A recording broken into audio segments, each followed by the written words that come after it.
Welcome back, dear audience, to another episode of the Longevity and Lifestyle Podcast. I'm your host, Claudia van Bruzzelaga, here to bring you the latest insights and learnings to improve your health, your longevity, your life, and happiness for longer. Thank you so much for being part of this tribe and wanting to be at your best each day. I'd love to hear from you, so feel free to follow us on Instagram at Longevity and Lifestyle. My guest today is Garnet Dupuis. He is a pioneering figure in the field of brain wellness technology, particularly known for his work with Neurovisor. I've been using it recently and absolutely love it, so I'm very excited for this conversation. It's an innovative platform that utilizes psychoactive technology that combines light and sound stimulation to influence various mental processes, including perception, cognition, and mood. Garnet aims to bridge ancient wisdom with modern scientific advancements, creating a holistic approach to wellness. With a career spanning over 50 years, he has developed methods and devices that enhance human potential by exploring the interplay between light, sound, and consciousness. His latest project, the Lucid Algorithm, aims to revolutionize how individuals interact with their mental states through tailored light and sound experiences. Through his efforts with his projects, Garnet is not only pushing the boundaries of what is possible in brain wellness technology, but also offering accessible solutions for mental clarity and personal development. Please enjoy. Please. So, welcome to the Longevity and Lifestyle Podcast, Garnet. It's such a pleasure to have you with us today. Okay. Well, you know I'm happy to be here.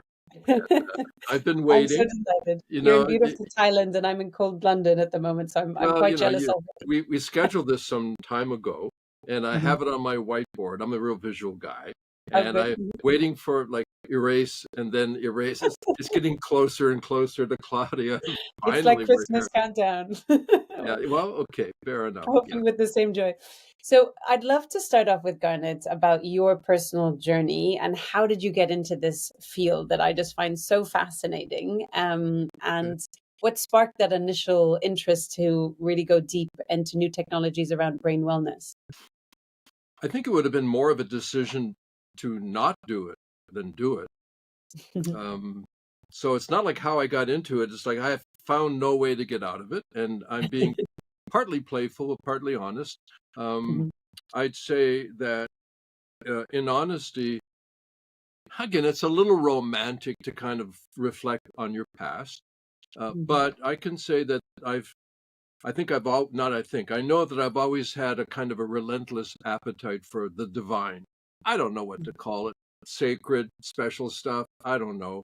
mhm, Um, it is the North Star for me. mhm, And I've had repeated, continuous good fortune.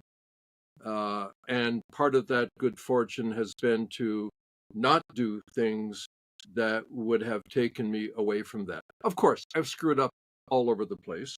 That's not, We're human. let's not get too like mythic about the whole thing.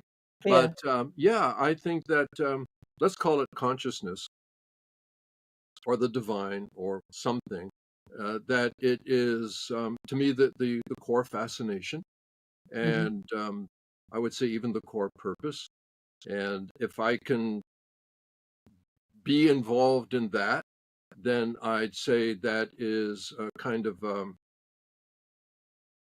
confidence enabler that I'm kind of doing the right thing.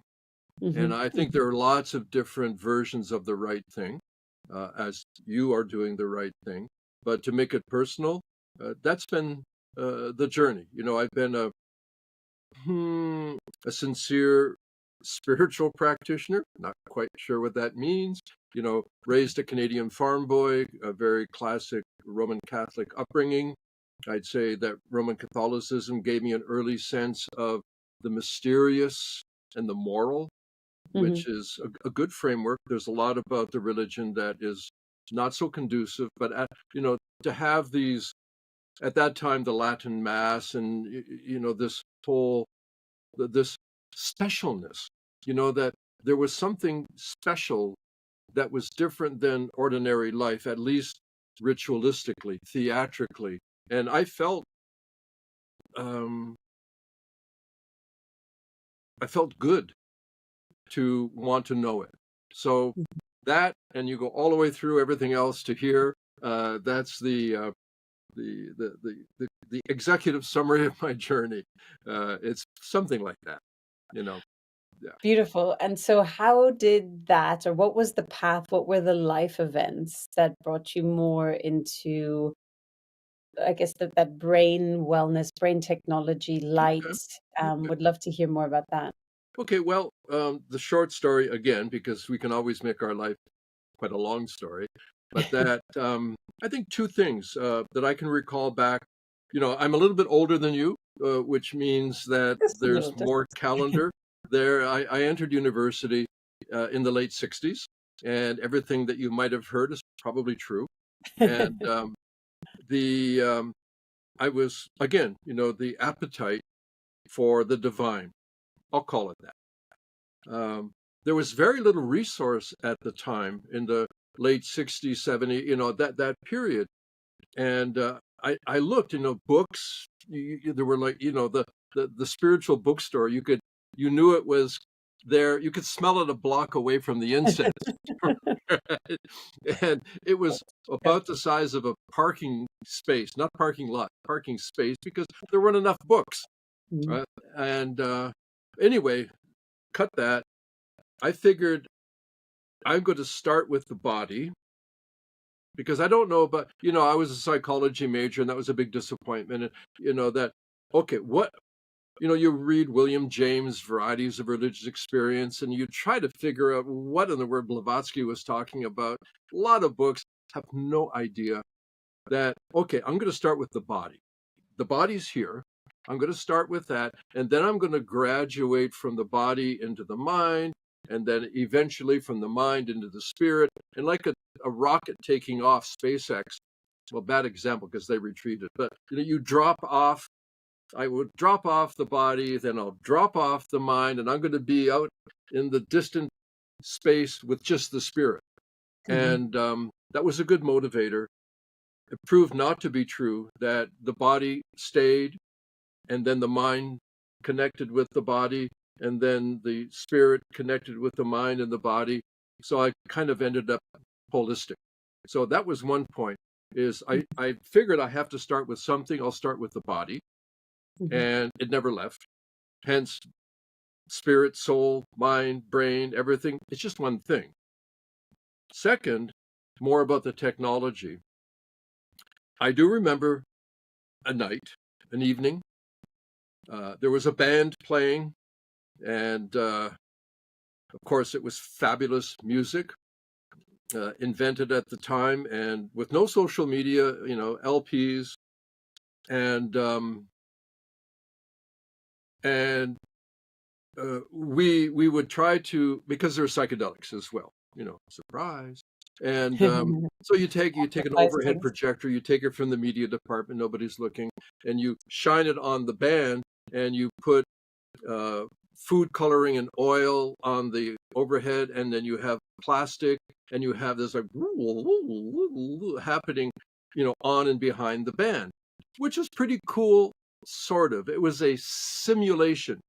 It was not a stimulation. It was a simulation. Then, and I was unprepared for it, somebody hit a strobe light. And when that strobe happened, there was an immediate state shift that was significantly different than just the oily colors on the band and the wall. And I had the distinct recognition of what a simulation is and what a stimulation is. And I thought, wow, what can what can move my mind so quickly, like in an instant, Mhm. that can be turned on and turned off. So I ended up with a actually it was a duffel bag full of strobe lights, black lights, anything I could find. I was either the most welcome guest or the terrifying arrival in the dorm room or at the party because, you know, most everybody at the time, if you're enjoying the evening, it was either weed, which is less controversial now, or some psychedelic still, but you know, so mixing an appetite for the divine with state changes of mind that somehow involve a technology has pretty much been the imprint of the journey. I love that these freak circumstances, or someone probably just turned it on, thought, oh, let's see what happens, but Yeah. how that then triggered you, that inspired you, right, to Uh-huh. go down that rabbit hole. So So what has triggered or inspired you?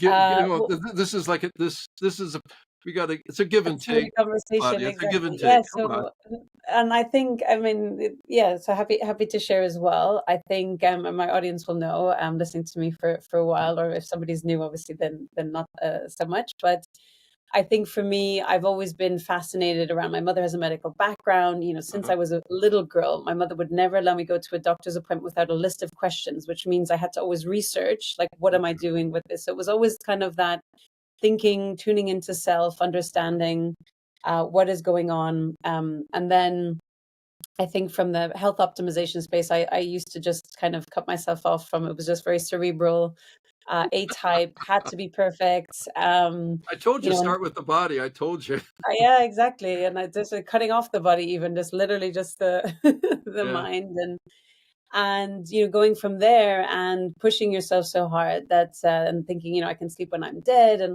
back in my 20s I could manage on 3 hours of sleep or That's a four. horrible line, isn't it? I can sleep when I'm dead. Horrendous. Now Yeah. I'm just like, so shame, but we learn, right? We learn from our experiences. Okay. And I 3 master's degrees and ended up in investment banking, working 100+ hours a week, and thinking, is this supposed to be it? Like, is this somehow some Uh-huh. total disconnect to purpose and impact, etc.? And went into being a tech entrepreneur and doing different ventures, and was interested in sort of the biohacking, health optimization side of things too. But as different circumstances in my life, including like with my mother, she got dementia and started to Oh, deteriorate. Getting out of a yeah. toxic Yeah, marriage that at the thing. time, different things like that too. I think that you need certain triggers to Yeah. bring you down a spiritual journey, right? So where you start kind of realizing that there is more to self, more to life, more to impact. And I truly believe in, like, for me, there's the triad of longevity, right? So there's different people have different Okay, definitions, okay. but I have to body, stop mind, you and right spirit. now. Yeah. Let's jump on that because when I looked at the podcast, a longevity thing, and I Uh-huh. thought, we'll probably have to talk a little bit about that, about this long life thing. And then you mentioned, and I'm sorry to hear, your mom with Hmm. dementia. And Hmm. I've heard a stat, it was on the internet, so it's got to be true, right? Oh gosh. That in industrialized countries, persons between the age of 80 and 85 have, this is the stat, it's dramatic. I'll assume it's reasonably correct. Hmm. Persons between the age of 80 and 85 have a 50-50 possibility of some degree of dementia. Yeah, I mean, they call it a senior moment and things like that too. Yeah, But yeah, little you, euphemisms like that. So, what do yeah. you think? I'm not really a big proponent of extreme longevity. I'm 75, so so Mhm. far So it's like, spring chicken well, there. yeah, cluck cluck cluck. But so the this issue of longevity, which tends to be principally somatic in characterization, Hmm. what about the cognitive element of that? Hmm. And I mean, it's like you're 82, happy birthday, let's flip a coin. 50, heads you're okay, tails you've got dementia. Yeah. I But mean, what you think starts at 82 actually started in your 40s. well, that's a So very for early people. dementia, so that's an outlier. But No, okay, but the inflammation, let's say, in the body, the buildup, right? A lot of these diseases are 20+ years in the making, and we don't tackle them on time. And so part of what uh-huh, love to inspire people is, how do you step into the highest version of yourself today in body, mind, and spirit, so that you okay, can live like that as long as possible. And okay, then at the end, you want to kind of go like, oh, it died in their sleep, whatever that age is. For some, it might be hitting 90, another might yeah, be, 100. It's not about the length in terms of that longevity. It's yeah, more yeah, living the fullest life that you can already today, and not going down the route of chronic disease and illness that is so prevalent. I mean, my father also Okay. has cancer, and Yeah. countless relatives have had TIAs, sort of mini strokes and different things like that as well. And it's just so sad, not just for the person, but for everyone involved, for the whole family. And it's Everybody. so needless as well. So it's explaining, and letting people know there are different modalities. There's different things that you can be doing already today. A bunch of them are free. Other ones don't take much time, like the beautiful Neurovisor, right? Which I'd That's love kind. Thank to you. get into more as Nice well. plug, by the way. Nice plug. You're very welcome. Yeah, because I love it. Since I got it, I'm obsessed with it, Garnet. So very much Okay, enjoying it too. then So yeah, to let's. answer your question. Okay, well, those are all nice things, and I agree with them, by the way. Then there's, the you and me, the real life that we live, Hmm. and the people that, XYZ.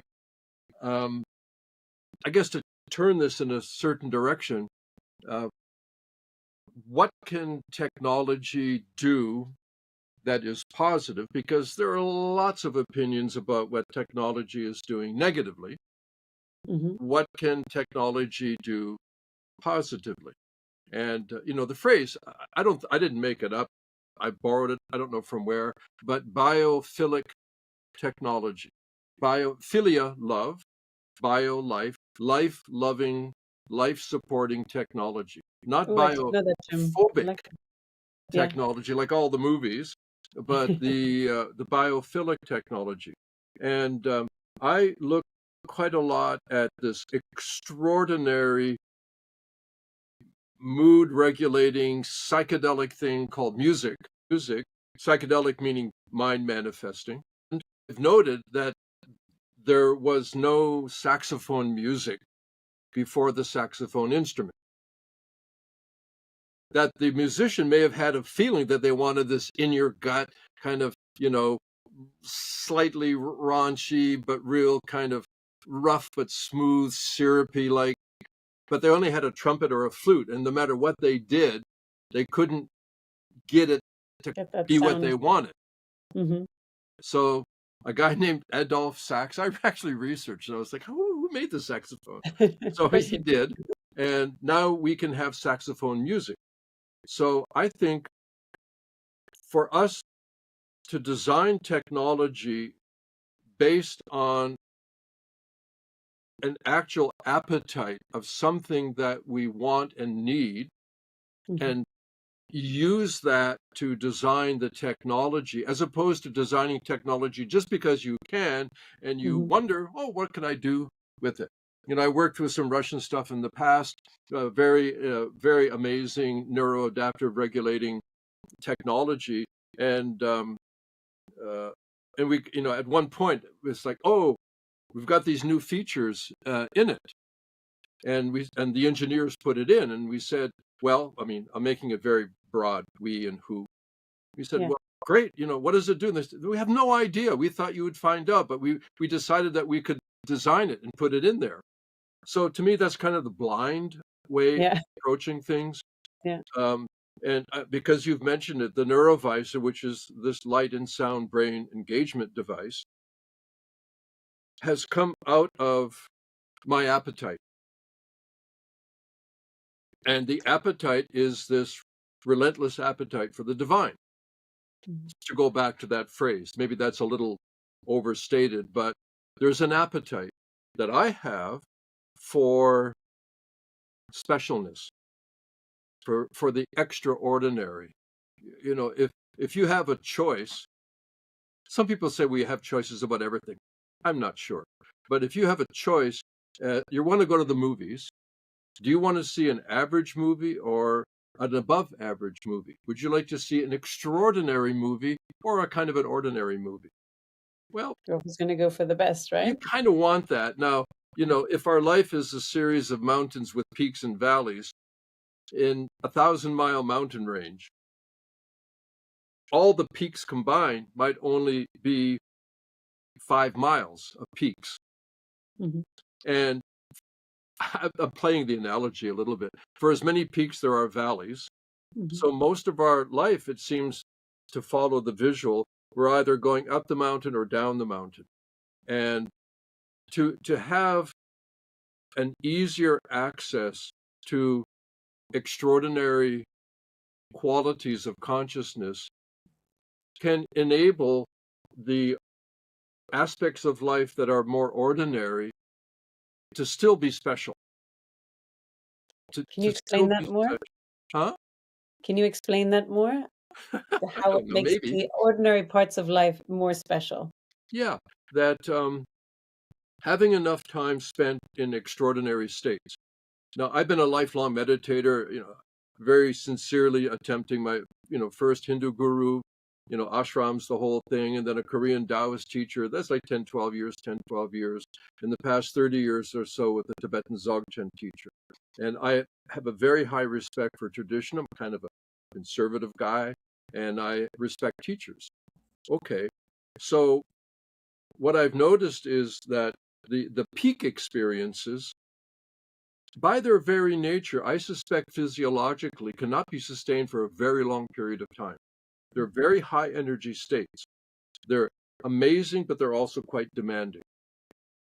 So do I keep on like if I'm because I also live in the mountains, I can't always be on the peak.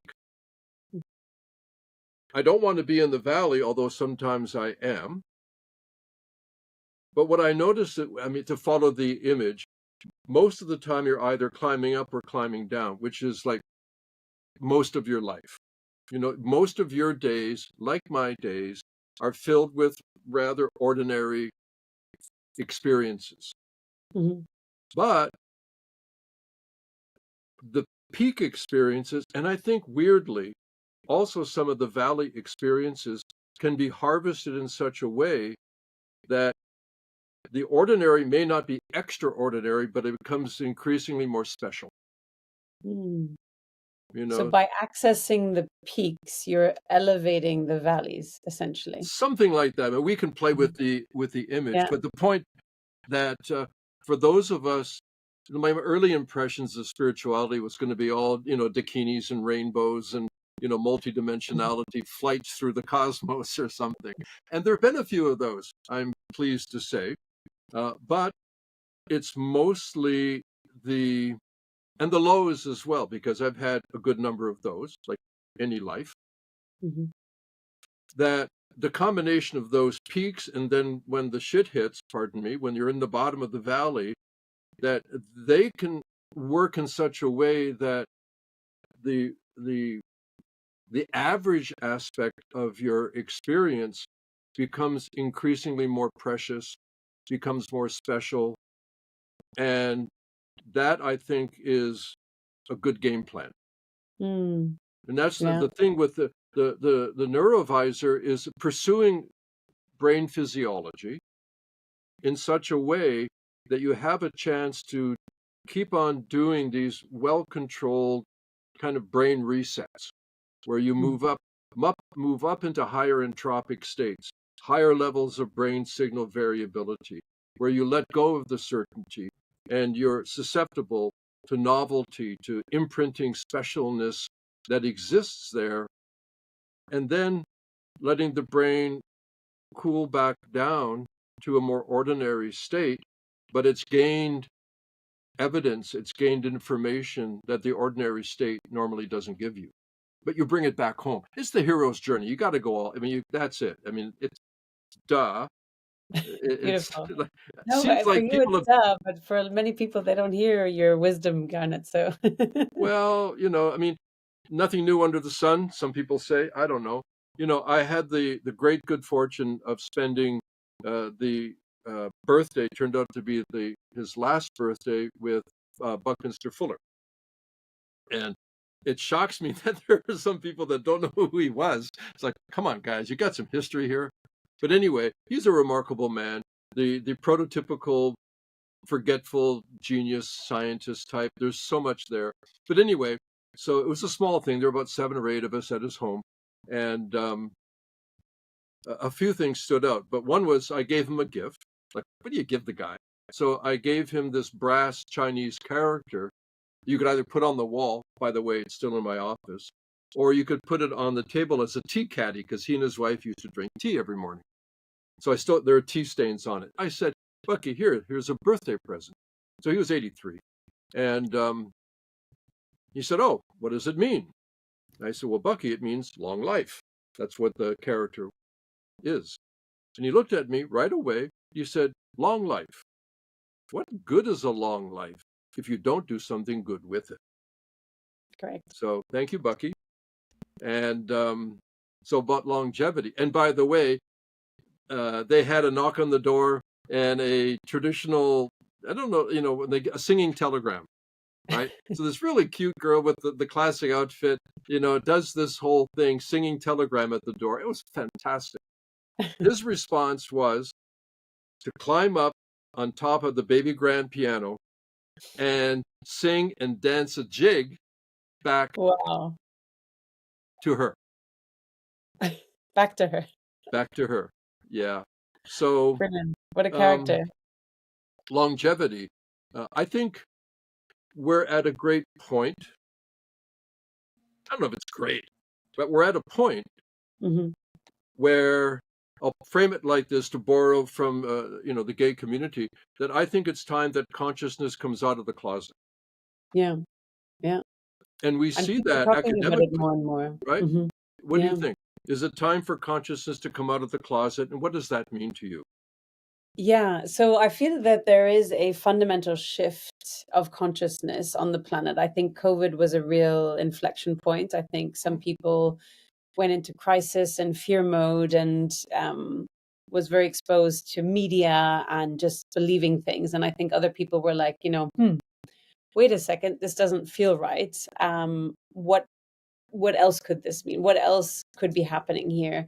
What else do I want? And across the board, speaking to different people in different spaces, different industries, there's, saying from people not willing to work as hard or as long anymore, and, big corporates, to completely leaving that, to shifting to wanting to be more free, to have more time for self, to meditate, to find themselves, to be at peace and just not accept the status quo, what we are told to do anymore. So I feel that there is this beautiful sort of awakening almost, right? Anywhere in the world, in different places, to wanting things in a different way. Yeah, you're laughing. So is this the dawning of the age of Aquarius? Yeah, you're like, oh, I've heard this before. Well, that's the point. As I said about the age thing, to me, a lot of this is kind of the sequel. The sequel, part 2, Kind part of 3. the sequel that, the late 60s, a few of us were there that are still alive, that, and I'm not playing the age card, by the way, that, but it was a big change. It was everything that you said, slightly different words were being said then, that we don't have to, work in a corporation, and we don't have to wear deodorant. I lived in a house with a number of friends, and this one woman decided, oh, I'm not going to shave my legs, and I'm going to grow my hair, and I'm not going to use deodorant because it's aluminum, and the whole house smelled like her. It was horrible. There are other ways. Yeah. Yeah. Okay. My point being, the great, it seemed like that was a time of awakening, that it was anti-war in the streets. It was free speech. It was a women's movement. It was desegregation. It was the gay movement. All of these things were happening without social media. It was all interactive, person to person. Hence, it was in the streets. Yeah, and interesting also with psychedelics, right? And psychedelic compounds and the finding of self. And now we're having the renaissance of There you go. psychedelics again. Renaissance is a lovely word for it. Okay. And then also it was the birth of the health food store, right? And the spiritual bookstore, right? That was the size of a parking lot back then. Believe me, if you weren't eating a lot of wheat germ every day, it's amazing that you're still alive. Because, and lecithin, and, and of course, alfalfa sprouts, alfalfa sprouts, lecithin, and wheat germ. You got it. I mean, you've nailed health and longevity, and it's natural. Well, exactly. Okay. Yeah. So I'm playing with you because it's fun, and but I'm do wondering what sense of, I don't even know where I'm going. I'm just enjoying our time together. But Thank you. do Yeah. you feel there's a kind of like, do you know enough of the history of this to know what will work and what won't work? Because there were successes and abject failures Mhm. as well. We're imprinted with a lot of those values now. But do you feel that because I see you as a leader, I see you as an influencer, because I think you are. Do you feel well enough educated or informed so that you're not leading your people, those that listen to you, Mhm. blindly based on a naiveness, or do you feel seasoned enough to see the yeses and the nos? I'm really fascinated by this issue as a whole. Hello, sweet friends. The most exciting time of year is almost here, Black Friday and the holiday season. It's the perfect opportunity to give the gift of health to yourself and your loved ones. I've curated an exclusive selection of the best longevity and health optimization tools, products I personally love and trust, all available at special Black Friday prices. From essential biohacking tools to transformative wellness products, these deals are simply too good to pass up. So visit llgiftguide.com now to uncover these amazing offers. But hurry, they're only available for a limited time. These offers are perfect for enhancing well-being and make thoughtful gifts for those you love. And you can share the website link with your nearest and dearest, so they might know what's on your holiday wish list too. Take this opportunity to improve your health, boost your energy, and embrace a longer, more vibrant life. Visit llgiftguide.com. That's llgiftguide.com now, before these amazing deals are gone. This episode is brought to you by OneSkin. If you're like me, you know the power of feeling confident in your skin, and that's why I'm so excited to share today's sponsor, OneSkin. Their products make it simple to keep your skin looking and feeling healthy, strong, and vibrant without the need for complicated routines. It's all about science-backed, effective skincare. OneSkin's secret is their proprietary OS1 peptide, the first ingredient scientifically proven to target and reduce aging cells that cause lines and wrinkles and thinning skin. I've been using their products for a while now, and the difference is amazing. My skin feels refreshed, hydrated, and looks younger. But don't just take my word for it. OneSkin has over 4,000 five-star reviews. Now's the perfect time to try it for yourself. For a limited time, get 15% off your first OneSkin purchase using the code Claudia15, CLAUDIA 15, when you check out at oneskin.co. That's ONESKIN.co. Start your journey to healthier, younger skin today. Very good question. A lot of responsibility behind it as well. So firstly, I would say the more I know how little I know. And obviously Bravo, it's I'll not my drink to quote. that. Yeah. And I'm an eternal student, and which is why I love to have conversations with amazing experts in different spaces as well. I think that the body, mind, and spirit are very, very complex. I don't think any human will ever get their head around everything that there is to know as well. And this is also where I think that, yes, there is certain science, certain modalities of thinking that are that resonate with truth, with that, but everyone is also different, and which is why I firmly believe, not only, as a caveat with some recommendations that are made on the podcast from different experts, Mm-hmm. do speak with your medical professional, but also to regain and empower oneself, to regain that inner trust. Does this resonate with me? Is this what my body needs? Is this something that would work with me? I mean, we were joking before about the keto diet. This was, an earlier version of myself. That's And your wheat germ phase. the wheat germ version. Exactly. And I was like, this is great. But obviously, as a female and a very complex female hormonal system, that at Oh certain boy. periods of the month, everything was great. And then other words, it would really like no energy and you'd be exhausted. And I was just telling Garnet before, I'm going for a liver scan after deliverance out of curiosity, but just to see, what implications this might have as well. So I think that A, we are human and we learn as we go along. But B, it's to empower people to tune into themselves as well, and not just blindly, oh, my teacher, my doctor, whoever told me. It's like, well, what feels true to me? Like, what does my body actually need? And I feel that there is so much wisdom, innate wisdom, but we need to relearn how to tap into that and understand. Not saying that we're going to become the guru of everything, but um Okay, yeah, I think. Claudia, I think that sounds great. I think it's a lot of nice stuff. All right, I Mhm, really do, and I'm love the play element in getting to know somebody, and in this case, getting to know you. mhm, Um, I've heard it said that in a chain, it's the weakest link that breaks the chain.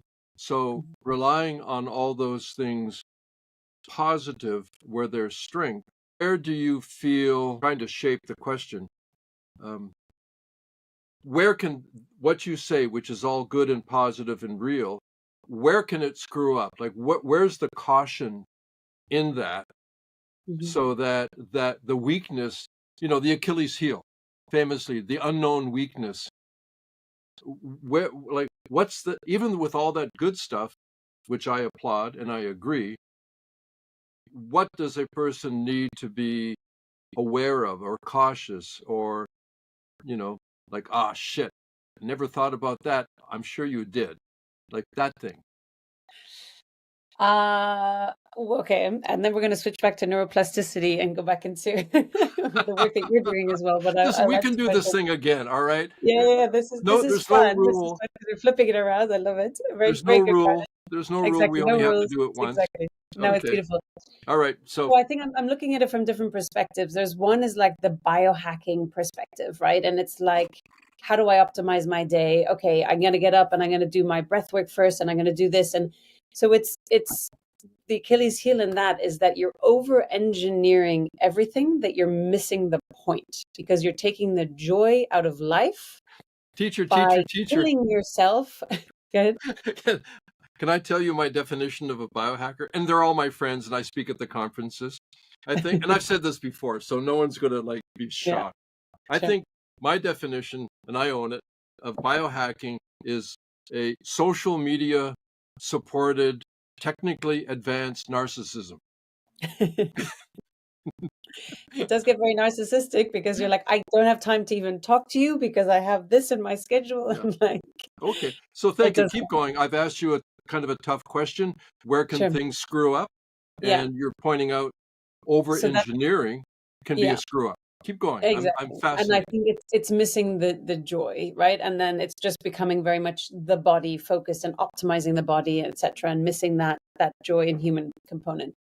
I think that there's also a spiritual Achilles heel component with the spiritual bypassing, which I'm sure you've Mm, come across the term as well, where we can I make made it light up.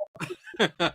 No, it's not for me, definitely not for me. Yeah, But yeah, yeah. I Go feel ahead. like it's people who are discovering more spirituality and things too, that all of a sudden they're like, oh, but I can't even exist in society. And I think that the beauty but also the challenge is to combine living in day-to-day life, not shutting it off and just saying, I say no to this, and I don't want to be involved in, oh, these people are bad because they're living a normal, like average Yeah, life, yeah, whatever yeah. that you want to call it. The normies, right?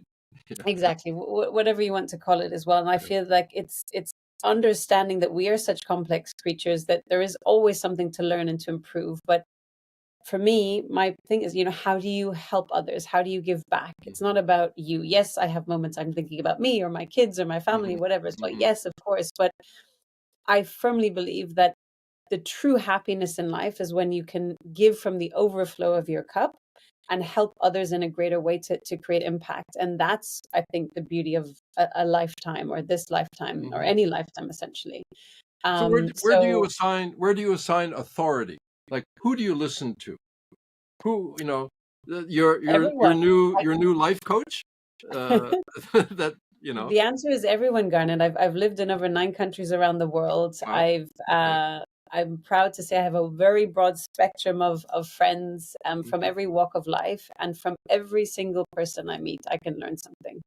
Okay. And I am very humbled by that. And Okay. I'm very curious and I love to learn. And so therefore I don't have, the one person. And I think for everyone also listening, like Mm, that's the opportunity in life is what is it that you could learn from the person serving you the coffee or here or that's standing beside you in a line or whatever it hmm is as well. And that we have that social connection interaction again. It's like, there's maybe a reason why this person's come knocking on your door or whatever it might be, right? hmm So Are you a yeah, I mom? think yes, I have two kids. Yeah.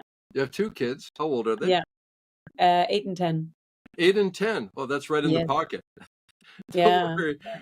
Things will all ease up in about 12 years or so. How many kids do you have? No, I think this is I'm really loving this age actually as Yeah. well. And they Yeah. know about my work.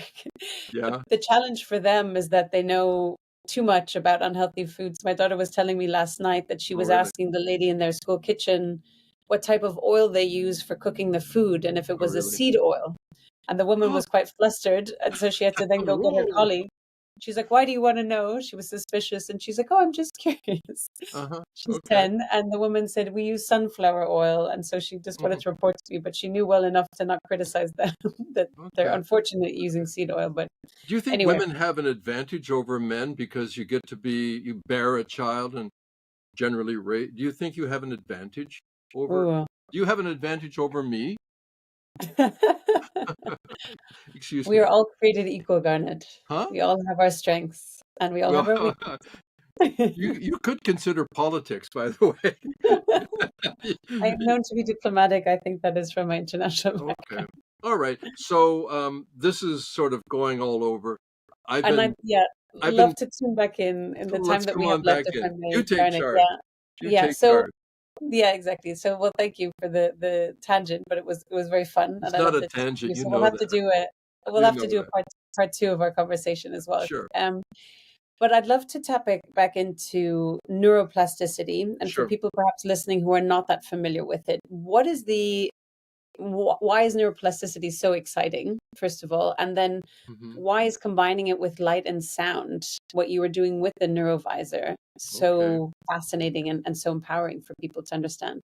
Well, I think, one of the responsibilities of science is to prove when science is wrong. Hmm. And one of the things that science proved to be wrong was the long-standing concept that the adult brain reaches maturity and then is not capable of any further dynamic positive change. That you've only got a certain number of brain cells, brain neurons, they're going to die one by one and you're screwed. That kind of position was uh, radically changed with the concept of neuroplasticity, meaning that to some degree, with the proper forms of stimulation, your brain and even mine at a more advanced age still has the ability to change in a positive way. So the simple statement that I say is whatever the state of your brain today, it can be better tomorrow. Mm. Now, I'm not claiming by how much or in what way, but it can be made better. And I think we've learned a tremendous amount from somatic experience. Usually we call it exercise. That even a mature body can be made better functionally with some amount of focused, targeted change, exercise. And it doesn't have to be a lot. Now, what goes along with that, and you did it very early on, but I didn't point it out, is that we've kind of thought that up here is not the body. The body is from here down. And guess what? Uh, our brain, yours and mine, is physical. It's as physical as your heart, as your spine, as your hamstring muscle, and ways that can be better understood. It is possible to engage the brain in a training exercise like fashion so that the brain starts to perform better. So, neuroplasticity, guess what? It's what we know about our body and realizing our brain is physical and everything we do with our body is also being done with the brain. Right now, this is what a brain looks like. It looks like this. It isn't just this thing under hiding in here. This is the brain. So expanding our understanding from what we do know into what we think we don't know, well, guess what? It's not that different. So how do you train or exercise the brain?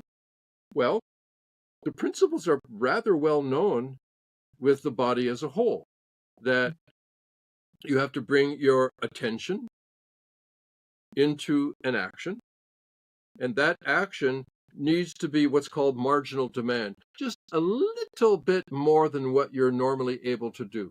Not a lot, just a little. If you can lift 20 kilos, I'll give you 21, not 30. So bring in the attention, marginal demand, an open-minded willingness. It's not like, I hate this shit, my husband's making me do it, but I'll do it anyway. No, it's like, okay, I'll give it a chance. You don't Yeah. try to prove it wrong. You give it a chance. Those are three things: focused attention, marginal demand, and an open-minded willingness. The fourth thing is the secret sauce. If you got the fourth, all those three are like exponentially better. Mm. It's a very complex neurohormonal state, but if you can have that, it works better. It's called enjoy. If you can enjoy it, Yeah. everything works better. So this is the rather crude but factual design principle of something like the neurovisor, or specifically the neurovisor. It uses light and sound, not for brain entrainment. If you know what that is, it's not the frequency following response. It's actually the dynamic frequency response. I've had to make up a new name, so it's called brain engagement. It engages the brain in incremental neuroplastic change. Two kinds. One I call a brain break, which is like, I just need something.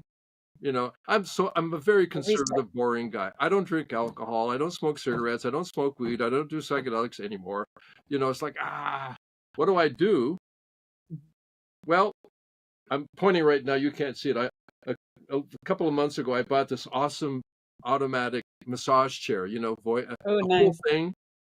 It's pretty damn good. It's pretty damn You good. do that while doing the neurovisor? Well, you can do that, but I try to achieve the most doing the least. Yeah. I'm not like I have a very low threshold for excitement, so a little well done goes a long way. So one way to use the neurovisor is what I call a brain break. That if Mhm. you just need a short-term state shift, Mhm. it does it, and then there are a lot of sessions to choose from. And Yeah. the other is a little bit more long-term planning. It's trait shaping. So short-term state shift, long-term trait shaping.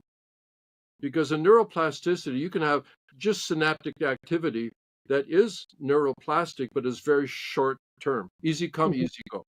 But hey, Okay. that's not a bad thing when you're having a hard time. If your back hurts, you do a couple of back stretches, you feel better, that's great. But don't think that that's going to create long-term low back health if you got a back problem. Sure. So the long term, is a high energy brain reset. And that's where it gets a little bit more technical, where low brain state variability, signal variability, like there's heart rate variability. Yeah. Let's talk Well, about brain signal variability. yeah, This is brain a signal variability is where it's at. Mhm. This is what's happening right now. Before, Mhm. we thought that regular heartbeat was really good. Now we realize, oh, it's really regular, you're about to have a heart attack. That you have to have this subtle variability between beats. What is that? That's actually the immediate adaptive response of the autonomic nervous system. It's keeping you alive Mhm. by always adjusting slightly. Well, the brain is that 10 times more, Mhm. 10 And times more. just to pause 1 second on that, so Sure. for people to understand with heart rate variability, Oh, you want a higher heart rate variability. So you want the ability to adapt yes, for the heart rate to speed up, but also to calm down in a very flexible, elastic way. And that's so right. just from a heart perspective, Yeah. how does that apply to the brain and different brain waves, Garnet? How does that work? Well, it's more than brain waves, although they're involved. that to go back to the heart, or as an analogy, I want my car engine to be very regular. When the pistons are going up and down, I don't want to, I want it to be very like that. Mhm. We've made the mistake of attempting to apply the physics of mechanics to living organisms. And living organisms are fuzzy and noisy. We're always dancing away from entropic death. We know it's called the far from equilibrium state. That you think you want balance? No, you don't. Balance is called you're dead. It's an entropic, You're horizontal. stabilization. Like it's called flatlining in more than one way. So we're always cheating death, I guess you could say, by having this variability, this ability to always be working at actually a somewhat imbalanced state with the rest of things. My body temperature inside should not be the temperature of this room. Okay, so if you imagine that our brain, I won't tell the whole story, but imagine a cloudless sky on a full moon night with no wind after a fresh fallen snow.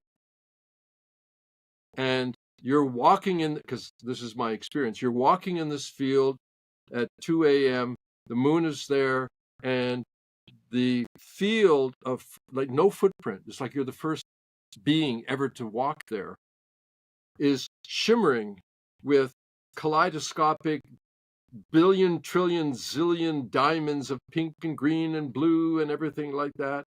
It is just shimmering, shimmering. Our brains are like that. Our brains are shimmering with activity. And, when you talk about a brainwave like 40 hertz, everybody's excited about 40 hertz. 40 hertz doesn't exist. That's a mathematical lie of convenience.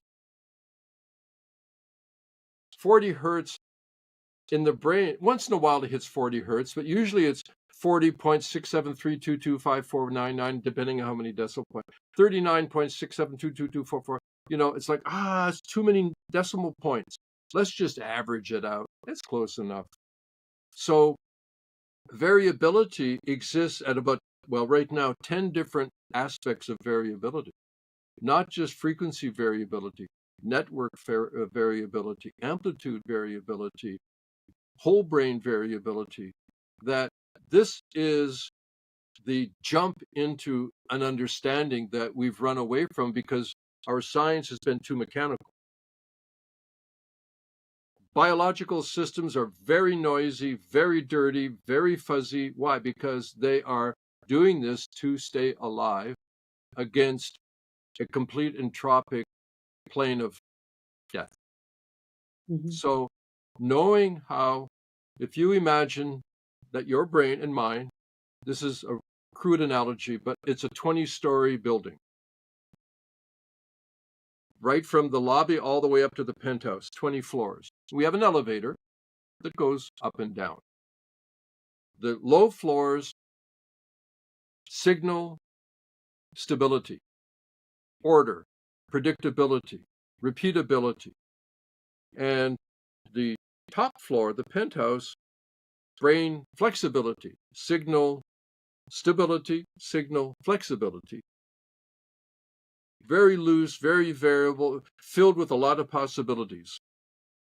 So we own that whole building. We go up and down the elevator to engage with experience. Generally speaking, the adult brain, without any additional influence, reaches its peak of having the elevator move up and down at around mid-40s. 6 months ago, MIT released a gorgeous study on this point. They have a lovely graph, starts at 0, goes to 90 years old, and you see this arc going up at the acme around mid-40s, and then a very predictable decline down, back down to 0 again. The aging brain fundamentally loses the ability to go up and down the elevator. It tends to stay in the lower floors. And it is rock solid, measurable. It's not that sophisticated. You can do it with good algorithms in EEG. So, and by the way, if there is dementia, that fall is precipitous. So, the last point that I'll make is in that building, all 20 floors are yours. Where do you put your home? On which floor do you live? What's your default floor? What would you guess? I would almost wonder, would it be different depending on the person and the need for safety versus the need for opportunity? Can Well, one okay, argue it's that? modifiable, but guess what? As humans, we have a rather stable internal temperature, right? In Okay. Fahrenheit 98.6. So sorry, that one doesn't work. What would you That's guess? in the middle, or is it Yeah, towards the safety? yeah. I'm native Canadian, so I always go for medium. Small might be too little and large might be too much. So just give me a medium, like for a Yeah. soft drink, right? Yeah. The okay, again, as an analogy, so don't take this literally, but your Yeah. home ideally is on the 15th floor Hmm. because you have to be closer to rapid, spontaneous adaptation. That if you're halfway, it's too far to get there.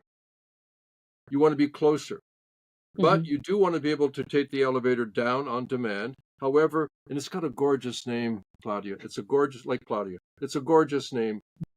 They call it the sweet spot of criticality. Oh, Yeah, like interesting. critical from physics is like when water changes to ice, that's at the critical point Hmm. for phasic change. So all of this, the ability to move up and down variability is the measure of criticality.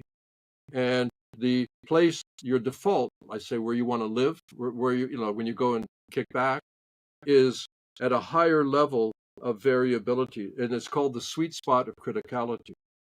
So my goal is with the Neurovisor as one example of a technology that is non-drug and non-invasive to be able to, one, exercise that ability to move up and down, to bring you safely up into the higher floors, like a psychedelic does, but without all of the control issues of a psychedelic, and to move you down again so that you have this chance to create not only brain breaks, which are very relieving and attractive, but a more progressive plan for a longer term trait shaping by going up, spending time, and coming back down. And it's crazy. I'm assertively pursuing this of being able to measure because everybody wants to measure everything these days. Like, Yeah. let me see, how well did I sleep? Let me check. How funny was that joke? Let me check. So the the importance of, because this is our authority now. I asked you earlier about authority. Uh, we have um, a relationship, a love-hate relationship with science. It lends authority. Like you're going to go have somebody look at your liver. They're not going to like do a pendulum over your liver, although that could be good. They're going to do some kind of, assessed metric Ultrasound based, scan. Yeah. right? Hmm. Yeah. So um, it's kind of like that. And I'm responsive and respectful of your hour limit because according to my timepiece, we hit there. So Sadly, already time flies when you're having fun, Garnet. So I would love absolutely, to have you back for round two because there's so many questions I still have that we haven't yeah. had a chance to dig into. But it was such a joy and conversation Okay. to speak with you and get to know you as well. Mhm. Before we sign off, By the way, Garnet. I'm happy to come back. Yes, I know. I'd like to invite you for round Don't two, so we'll have don't to make me wait schedule it in the too near too future. long, too long. No, and not so long. Exactly. Okay. We'll organize that. For my listeners and people watching interested in understanding, mental health, neuroplasticity, Yeah. light therapy for the brain as well, where would you send them to? Is there any online resource or books that you would recommend they start with? Well, sure. I mean, there's my website, neurovisor.com. VIZR, it's a sound alike. Don't misspell it. VIZR. Yeah, I mean, it's loaded with stuff. If you happen to have a neurovisor, we're just launching now a community circle, which is a whole platform. And I think we just went hot today with the first course that I designed for basic concepts. It's written stuff, and I also talk a lot, so you can. That's that. I think that Norman Doidge, Doidge,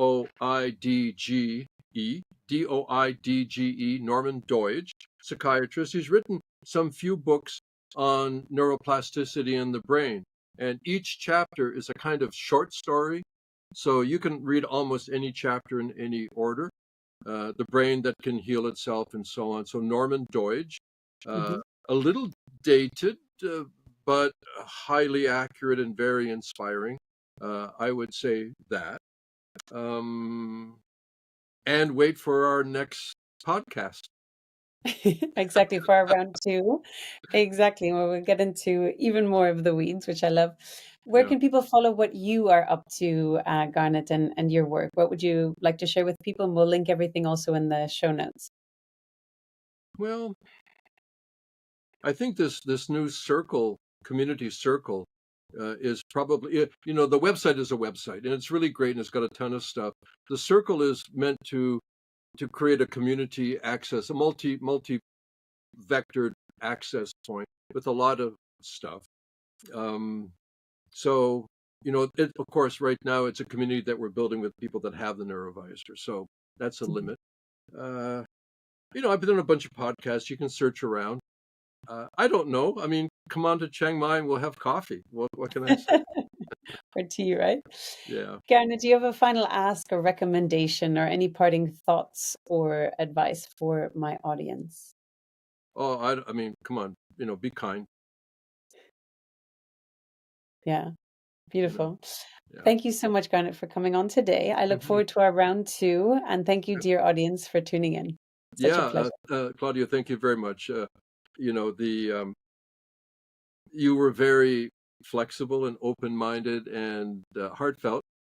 It's all my And neurovisor training, Garnet. oh, is that it? Okay. It's But I appreciate that because I said to a person in my office here, I said, communication is not sharing concepts. Communication is sharing a connection. Mhm, And mhm, today I feel in good part because we're new to each other. I mhm, wanted most of all for me mhm. to experience a connection with you, and I feel that. Yes, And same. again, someone said to me on the comment, they said, well, it's like this thing, you can't talk unless you have a connection. Mm, yeah, So first connect, then yes. talk, and I feel delightfully connected with you, Claudia. Thank you. Beautiful. Well, thank you, Garnet. That's such an honor. I love connecting also with you and Okay. our beautiful conversation. It was lots of fun. I loved it was turned around in the middle and stuff too. So it was a very beautiful conversation. Yeah. And I'm excited for round two. So I look Okay. forward to catching up again soon. Until then, Beautiful. Thanks so much. bye bye. Bye. Thank you.